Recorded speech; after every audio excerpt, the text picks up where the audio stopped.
रोशनी, अब तेरी शादी की उम्र हो चुकी है, सब तेरे लिए लड़का देख रहे हैं और तू है कि 8-9 बजे बिस्तर से उठ रही है। मम्मी, क्या आप भी सुबह सुबह ज्ञान दे रही हो? सोने तो दो कम से कम। क्या करें, अब तेरी हरकतें ही ऐसी हैं। चल अब बिस्तर छोड़ और मेरे साथ खाना बनाना सीख। ना, मैं नहीं बना रही खाना वाना। आप प्लीज जाइए ना यहाँ से। रोशनी की बातों से निराश होकर निशा वहाँ से चली जाती है। निशा, तुम रोशनी को घर का कामकाज क्यों नहीं सिखाती? अगर यही हाल रहा फिर तो 2 दिन में उसके ससुराल वाले उसे यहाँ छोड़कर चल देंगे। मैं तो बहुत कोशिश करती हूँ उसे घर की जिम्मेदारियाँ सिखाने की, लेकिन वो मेरी सुने तब ना। आप तो जानते ही है ना कि वो कितनी जिद्दी है। हमें निशा के लिए एक ऐसा लड़का ढूंढना होगा जिसका भरा पूरा परिवार हो, सास ससुर से लेकर जेठ जिठानी देवर ननद सब हो। यहाँ ना सही, लेकिन शादी के बाद उसे वहाँ अपनी जिम्मेदारियों का एहसास जरूर होगा। कुछ दिनों के बाद रोशनी का परिवार उसके लिए लड़का देखना शुरू कर देता है और एक दिन चिराग नाम का लड़का रोशनी को देखने अपने परिवार के साथ उसके घर पहुंच जाता है।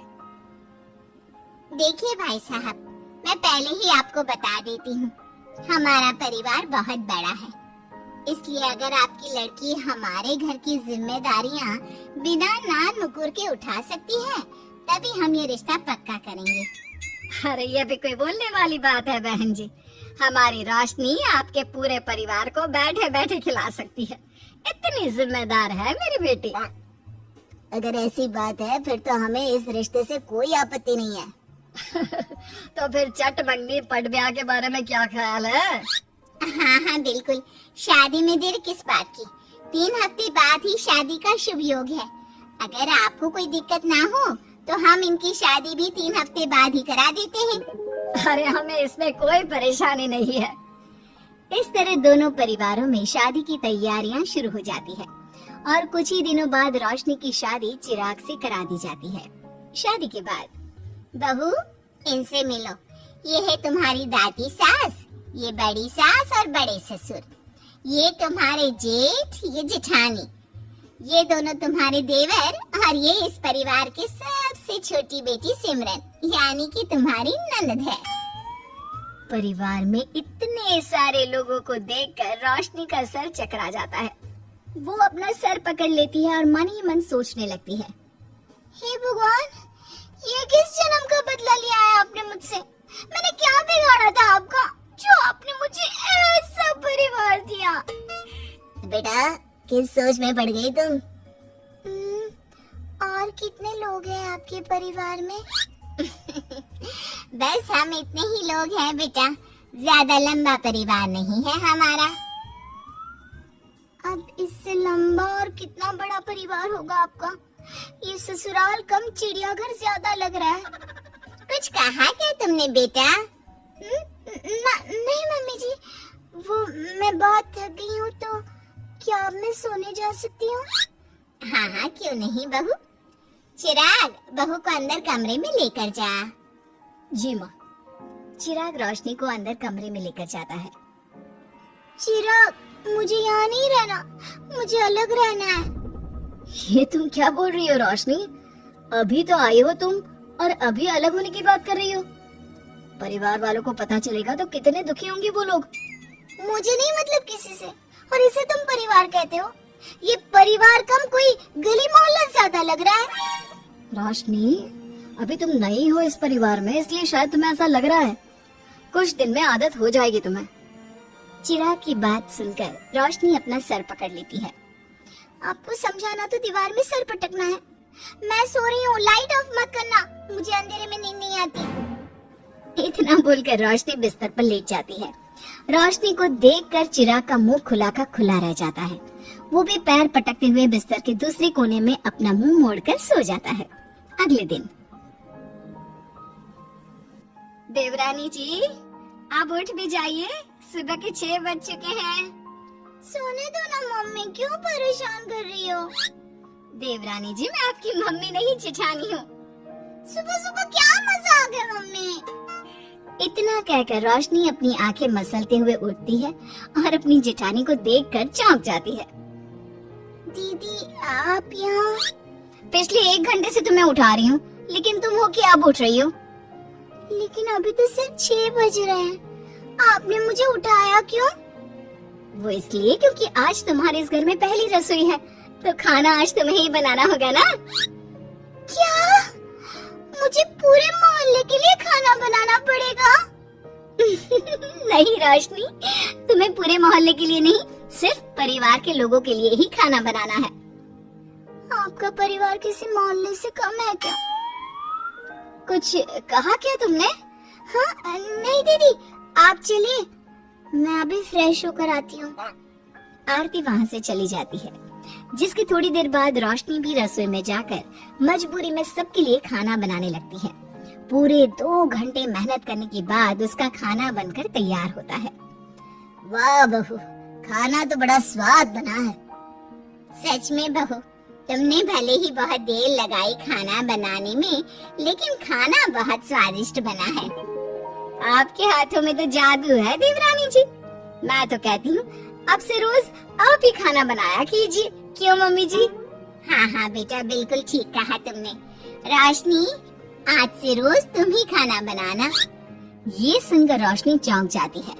खाना खाने के बाद सभी लोग रोशनी को शगुन का नेक देते हैं और फिर अपने अपने रूम में चले जाते हैं। क्या यार रोशनी, इतना टेस्टी खाना बनाना जरूरी था क्या? अब फंस गई ना तुम। ये सब माँ पापा की वजह से हो रहा है, उनके कारण मुझे ये सब झेलना पड़ रहा है। रोशनी गुस्से में अपने रूम में जाती है और अपनी माँ को फोन मिलाती है। मम्मी, मैं आपको कभी माफ नहीं करूंगी। आपने जानबूझकर मुझे इतने बड़े परिवार में भेजा है, जहाँ मुझे सांस लेने की भी फुर्सत नहीं है। हमने ये सब इसलिए किया ताकि तू अपनी जिम्मेदारियाँ निभाना सीखे। अब मायके की तरह ससुराल में भी अपनी जिम्मेदारियों से मुंह मत मोड़ लेना। मुझे नहीं रहना माँ यहाँ। इस घर में जितने लोग हैं, उतने तो हमारे गली मोहल्ले में भी नहीं थे। माँ, मैं आपसे आपकी सारी बातें मानूंगी, पर प्लीज मुझे यहाँ से ले जाइए। बिल्कुल नहीं, अब से वही तेरा सब कुछ है। वहाँ से भागने के बजाय अपनी जिम्मेदारियाँ पूरी करना सीख, इससे हमें भी थोड़ी खुशी मिल जाएगी। माँ की बातों से निराश होकर रोशनी फोन काट देती है, जिसके बाद उसकी नजर नेक में मिले पैसों पर पड़ती है और वो फटाफट से बिस्तर पर बैठकर पैसे गिनना शुरू कर देती है। अरे वाह, ये तो पूरे 25,000 रुपए। किसी ने भी 5100 से कम का नेक नहीं दिया। चलो अच्छा है, कुछ तो फायदा हुआ इतने बड़े परिवार में शादी करने का। अब इन सब पैसों से मैं अकेले शॉपिंग करूंगी, बहुत मजा आएगा। शॉपिंग के बारे में सोच सोच कर ही रोशनी अपने बिस्तर पर कूदने लगती है। उसे बिस्तर पर कूदता देख सभी लोग चौंक जाते हैं। भाभी, आप ऐसे क्यों उछल रही हो? छोटी बच्ची हो क्या? अपनी ननद की बात सुनकर रोशनी का मुंह खुला का खुला रह जाता है। थोड़ी देर बाद रोशनी घर में बिना बताए शॉपिंग के लिए निकल जाती है और शगुन में मिले पूरे पैसों को शॉपिंग में उड़ा देती है। शाम में, देवरानी जी कहाँ गई थी आप? जानते हैं सब आपके लिए कितना परेशान हो गए थे। कम से कम आपको बताकर तो जाना चाहिए था ना। सॉरी दीदी, मैं आप लोगों को बताना भूल गई। वैसे इतने सारे बैग किस चीज के हैं? तुम शॉपिंग करने गई थी क्या? हाँ दीदी, वो आज नेक में इतने सारे पैसे मिले थे ना, तो मैंने सोचा क्यों ना मैं उन पैसों की शॉपिंग ही कर लूं। अरे वाह, ये तो बहुत अच्छा सोचा तुमने। मम्मी, पापा, सिमरन, देवर जी, सब बाहर आइए। देखिए रोशनी हम सब के लिए क्या लाई है। रोशनी कुछ समझती उससे पहले ही वहाँ सब लोग आ जाते हैं। क्या हुआ आरती बहू, क्यों चिल्ला रही हो? अरे देखिए ना माँ, रोशनी हमारे लिए शॉपिंग करके आई है। वो देखिए, रोशनी हम सब के लिए कितने कपड़े लेकर आई है। आरती की बात सुनकर रोशनी के पैरों तले जमीन खिसक जाती है। उसके मुंह से एक शब्द तक नहीं निकलता। सच में भाभी, आप कितनी अच्छी हो। बेटा, हम सबके लिए तुझे खरीदारी करने की क्या जरूरत थी? अभी तेरी नई नई शादी हुई है, तुझे अपने लिए लेना चाहिए था ना। एक काम कर, ये सारे कपड़े तू ही रख ले, किसी को कुछ देने की जरूरत नहीं है। चलो, कोई तो समझदार है इस घर में। वाह भाभी, कितनी सुंदर ड्रेस है। ये शॉर्ट ड्रेस मुझे पता है आप मेरे लिए ही लाए होंगे, है ना? इसे मैं रख लेती हूँ। माँ, रोशनी इतने प्यार से सबके लिए कपड़े लेकर आई है, हमें मना नहीं करना चाहिए। तू सही बोल रही है बेटा, उसका मन रखने के लिए मैं ले लेती हूँ 1-2 साड़ियाँ। रोशनी झूठी मुस्कान लिए खड़े होकर सब देखती रहती है। देखते ही देखते उसके लाए सारे कपड़े घर वाले आपस में बांट लेते हैं और अब सिर्फ एक रुमाल को छोड़कर उसके पास कुछ नहीं बचता।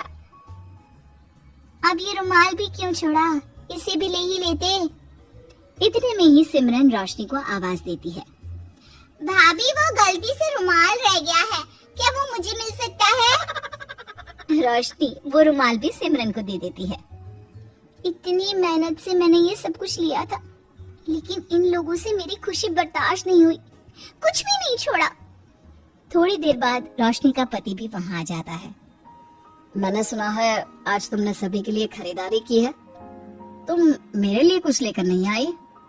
बस फिर क्या था, इतना सुनते ही रोशनी का पारा हाई हो जाता है और वो चिराग को घूरने लगती है जिससे चिराग डर के मारे वहां से खिसक जाता है। हाय रे, फूटी किस्मत मेरी, जो ये जॉइंट फैमिली मेरे मत्थे चढ़ी।